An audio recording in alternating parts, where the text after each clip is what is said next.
बहुत बहुत स्वागत है मेरे चैनल प्रियास टेक क्लास में। तो आज हम डिस्कस करने जा रहे हैं एक बहुत ही सिंपल, इम्पॉर्टेंट और बहुत ही बेसिक सा टॉपिक जिसे हम कहते हैं डाटा स्ट्रक्चर। तो डाटा स्ट्रक्चर करने से पहले हम लोग डिस्कस करेंगे कि डाटा वर्ड का मतलब क्या है। तो डाटा वर्ड का मतलब होता है raw facts and figures. Raw facts and figures से आप क्या जानते हो? अगर मैं कहूँ कि 15, तो यहाँ पे 15 मेंशन थोड़ी ना है कि 15 स्टूडेंट्स हैं या फिर 15 रोल नंबर है या फिर 15 डेट है या फिर 15 काउज हैं, 15 एनिमल्स हैं, 15 बर्ड्स हैं। कुछ भी मेंशन नहीं है कि 15 क्या है। ठीक है, तो ये क्या होगा? Raw facts. अगर मैं डेली लाइफ की एग्जांपल लूँ, तो अगर मैं सीड्स की एग्जांपल लूँ, सीड्स देखो एक बहुत ही बेसिक सी चीज़ है। सीड से क्या बनने वाला है? ट्री। और ट्री से फर्दर क्या बनने वाला है? फर्नीचर। तो सीड क्या हो गया? Raw fact. रॉ फैक्ट को यूज़ करोगे तभी तो ट्री बनेगा, तभी तो फर्नीचर बनेगा। ठीक है, तो 15 और सीड्स ये दोनों क्या हैं? डाटा। ठीक है, तो नेक्स्ट हम डिस्कस करेंगे इंफॉर्मेशन क्या होता है। इंफॉर्मेशन होता है processed form of data. Processed form of data means, for example अगर मैं बात करूँ रोल नंबर 15, अब यहाँ आपको मेंशन है कि 15 जो है वो क्या है? एक रोल नंबर। और अगर डेली लाइफ की एग्जांपल कंसीडर करी जाए तो वो आपके पास आएगी फर्नीचर। बिकॉज यू नो कि जो फर्नीचर है वो सीड से बना है और सीड जो है, सीड से ट्री बना, ट्री से क्या बना? फर्नीचर बना। तो ये क्या होगी? प्रोसेसिंग हो गई ना, तो प्रोसेस्ड फॉर्म ऑफ डाटा हो गया। नेक्स्ट अब हम आते हैं अपने मेन टॉपिक डाटा स्ट्रक्चर के ऊपर।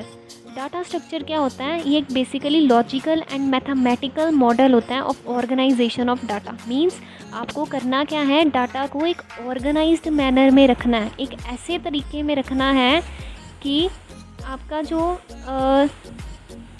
वो कम से कम मेमोरी ले, कम से कम स्पेस ऑक्यूपाई करे और एग्जीक्यूशन में भी कम से कम टाइम लगे। ठीक है, इस तरीके से आपको डाटा को ऑर्गेनाइज करना है। अब इसे लॉजिकल और मैथमेटिकल मॉडल क्यों कहते हैं? बिकॉज ये जो मॉडल है इसमें कुछ एक मैथमेटिकल के लॉजिक्स भी यूज़ होते हैं। दैट्स वाई इसे हम लॉजिकल एंड मैथमेटिकल मॉडल भी कह देते हैं। नेक्स्ट अब हम डिस्कस करने जा रहे हैं कि डाटा स्ट्रक्चर की बेसिक एम क्या है, हम लोग इसे यूज़ क्यों करने वाले हैं।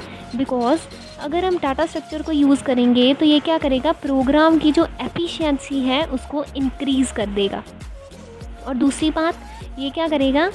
जो हमारी स्टोरेज की रिक्वायरमेंट है उसको डिक्रीज़ कर देगा, स्टोरेज रिक्वायरमेंट को डिक्रीज़ कर देगा। इसका क्या मतलब है कि कम से कम स्पेस लगेगी इसको स्टोर करने में, और जो आपका प्रोग्राम है उसके एग्जीक्यूशन का जो टाइम है वो भी बहुत कम लगेगा। ठीक है, तो है ना कमाल की बात। नेक्स्ट देखो, classification of data structure. Data structure को हम 3 तरीक़ों में क्लासीफाई करा गया। फर्स्ट तरीका क्या है? Linear and non linear data structure. Linear data structure का मतलब होता है कि अगर आप एलिमेंट्स को एक सीक्वेंस में अरेंज कर देते हो तो वो क्या होता है? Linear data structure.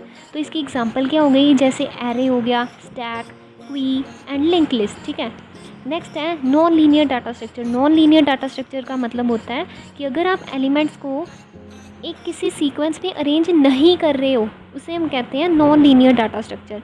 इसकी एग्जांपल आएगी ग्राफ एंड ट्री। ठीक है, तो नेक्स्ट देखो, नेक्स्ट टाइप हमारे पास आ जाती है homogeneous and heterogeneous data structure. Homogeneous data structure का मतलब होता है कि आपको सेम टाइप ऑफ एलिमेंट्स लिखने हैं डाटा स्ट्रक्चर के। सेम टाइप ऑफ एलिमेंट्स मतलब मैं डाटा टाइप की बात कर रही हूँ।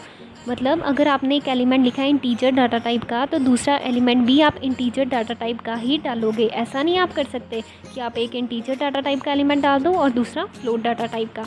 इसका मतलब आपको होमोजीनियस में जो डाटा टाइप है वो सेम रखनी है। या तो इंटीजर रखो, या तो दोनों इंटीजर रखो, या दोनों फ्लोट रखो। ठीक है, जितने भी आपको एलिमेंट्स रखने हैं वो सारे एक ही टाइप के रखने हैं। ठीक है, तो दूसरा देखो heterogeneous data type. Heterogeneous data type का मतलब होता है कि जो आपने डाटा, जो भी डाटा टाइप है एलिमेंट्स की वो डिफरेंट हो सकती है।